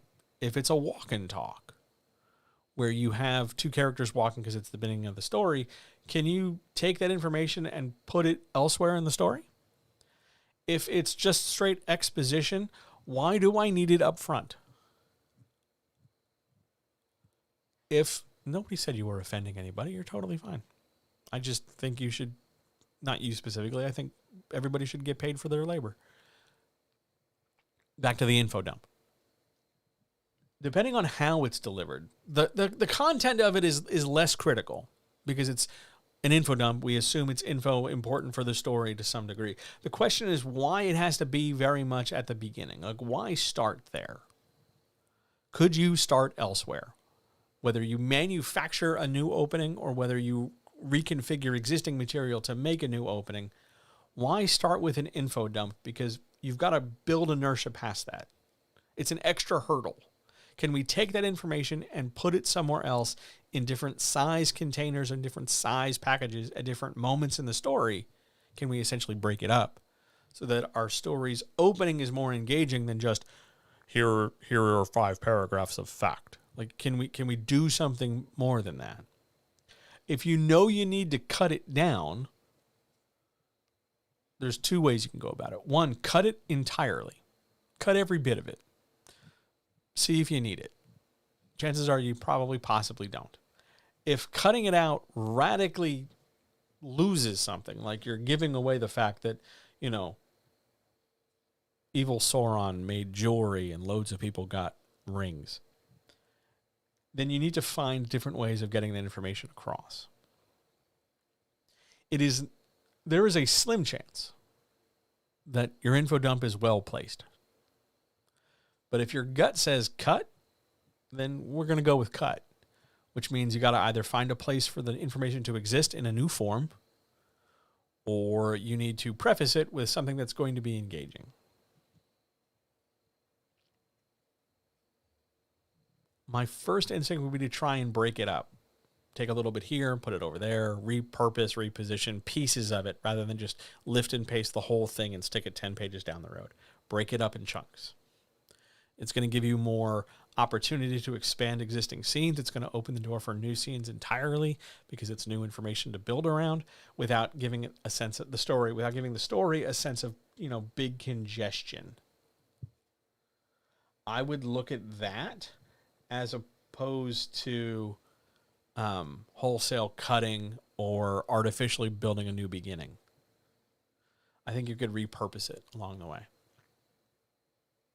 Good crunchy question on info dumps. Do short story collections need a theme? Yes. It helps. It super helps. I think a theme that ties through all the pieces in the collection, I think a theme is a great way to tie them all together, especially if the individual stories are like really disparate. Not just having common characters, not just having a common setting. Theme is one of those duct tape ideas that holds a lot together. So yes, I think short story collections super benefit from theme. Super benefit from theme. Good question. Shall we march on to 12? Actually, I'm going to get a mouthful of tea because 12's a good one. Oh, man. If you're in the Discord, you know what's coming. Oh, man. 12.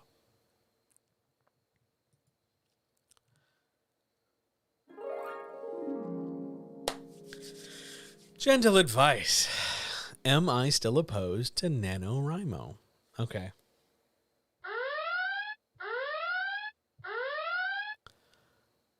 Here's a disclaimer. If you are not prepared to hear me out for the next couple minutes, hey, this is the 12th question. Thanks for coming tonight. It was great seeing you. I love you. Please take care of yourself. I will see you next week. I'm not interested in fighting you in your NaNoWriMo-ness. I have an opinion. It's pretty well entrenched. You have an opinion. It is likely as well entrenched. And that's fine. I'm not here to change your mind. I am, as Kanye says, I am not here to convert atheists into believers. I'm just going to tell you how I feel about it.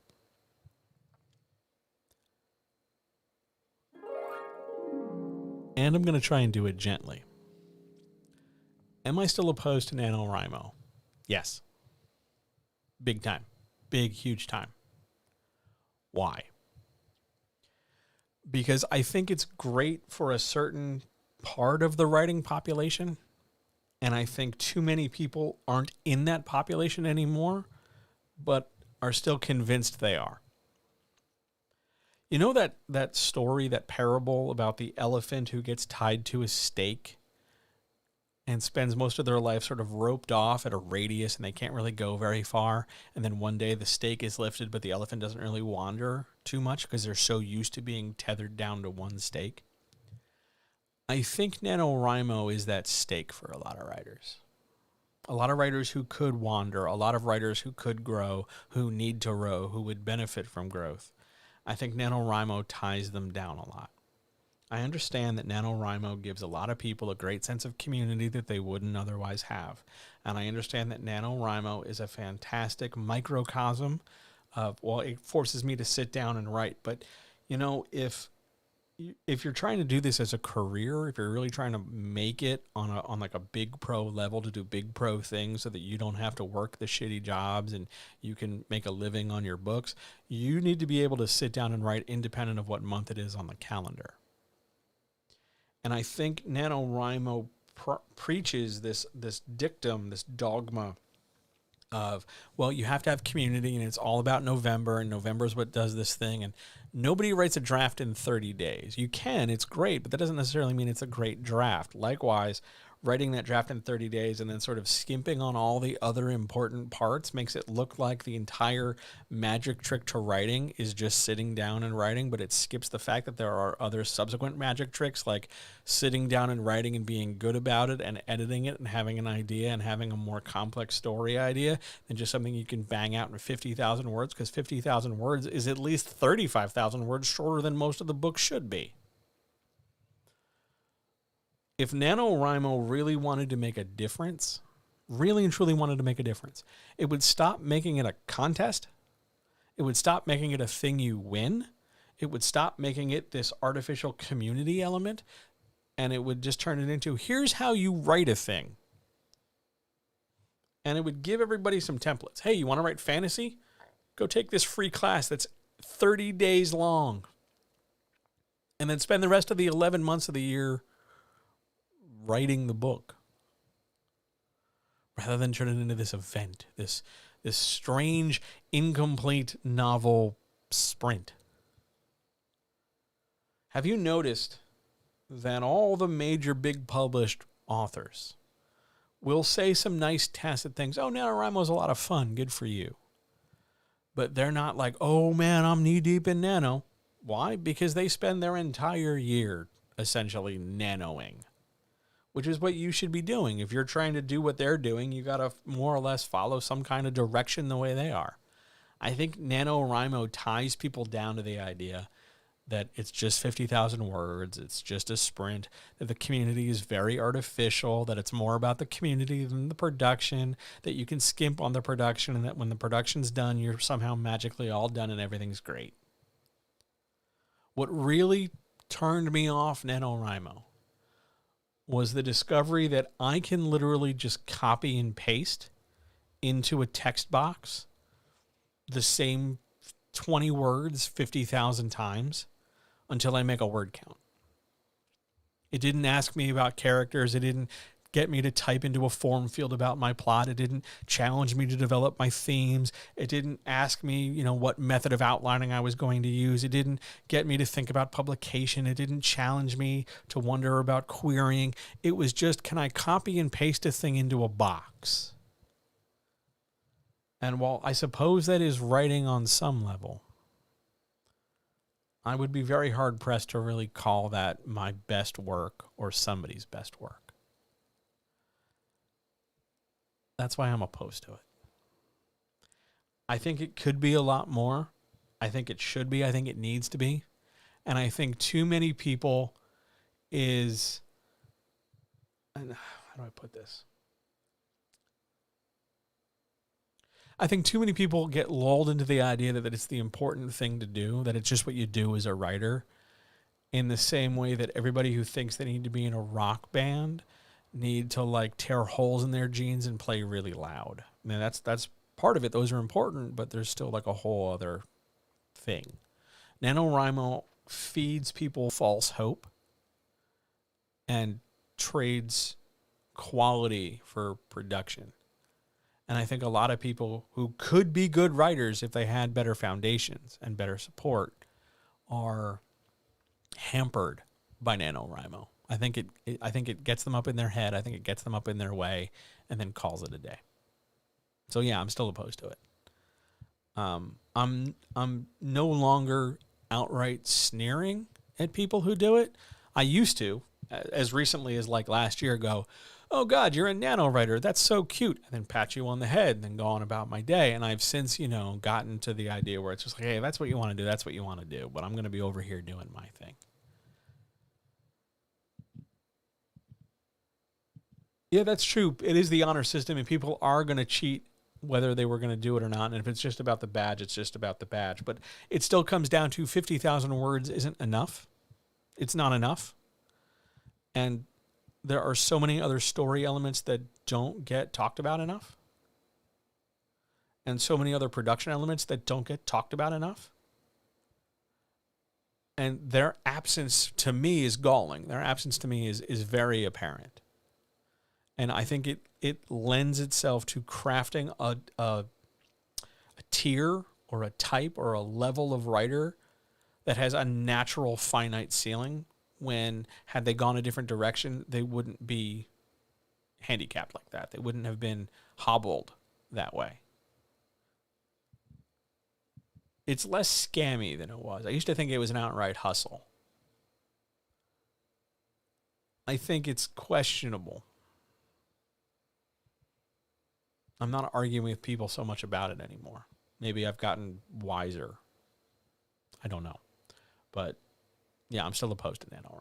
If you want to do it, I hope you do it and it makes you happy. I genuinely want you to be happy. But understand that there's so much more that needs to be done, so much more that can be done, so many more things that could be made aware to you, so many more opportunities you could get, so much more to the process than Nano. And I genuinely, truly hope that if you go try Nano, you also consider doing more after that. Not just, oh, I wrote Nano, so edit my book, please, John. You're not going to be happy with that. Because the first thing I'm going to tell you is you're missing like half of it. The second thing I'm going to tell you is, well, okay, why don't you tell me what your story's about? And then it goes from there. But if you do it and you love doing it, go ahead, love it, enjoy it, make yourself happy. But don't stop there. Please, please, please, please don't stop there. But I'm still opposed to it. Now, if the nano people, I'm assuming there are people, if the nano people came to me and were like, John, run this for a year, take over, then, well, I'd burn it to the ground and then rebuild it like the way I just described. So maybe I wouldn't be invited back after that. But yeah, I think as is, it's not my jam.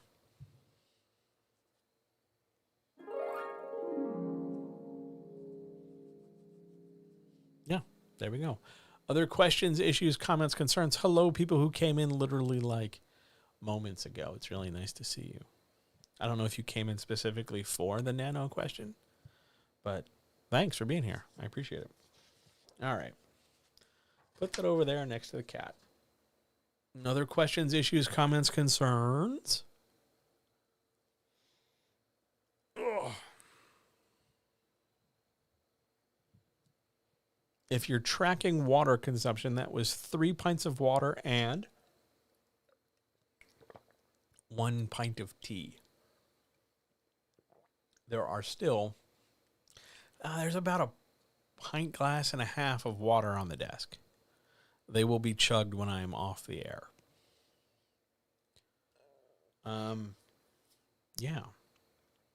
I think that's everything. I think I've got all, did I answer all my questions? Let me just skim through here real quick. Let's see. I did that. I did that. I did that. I did that. I got that. Cool, cool, cool, cool, cool. Sweet. Other questions here? Twitch, Zoom, YouTube, people, countrymen, compadres, comrades. All right. I think it's time for the outro. To the outro.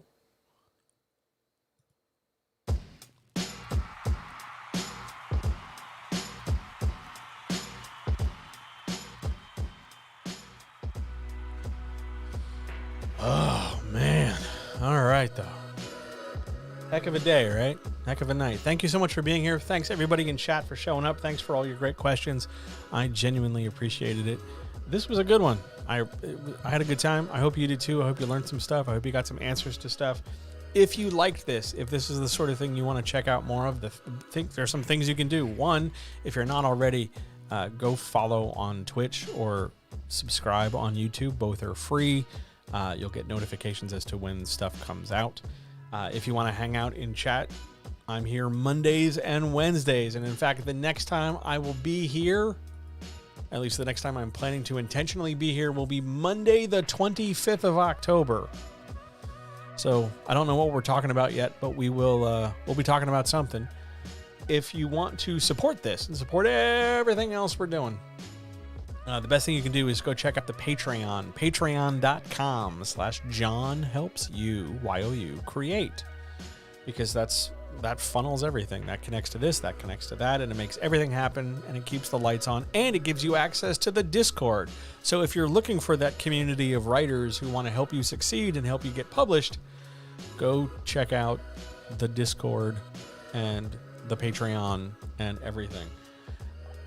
I had a blast. This was great. All power to all people. Thanks so much for being here. I love you. I care about you. You make me all happy.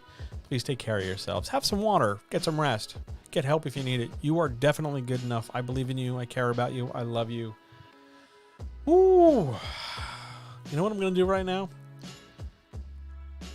I'm going to drink more water, and I'm probably going to watch some Columbo. I hope you have a great night, and I will talk to you very, very soon. See ya!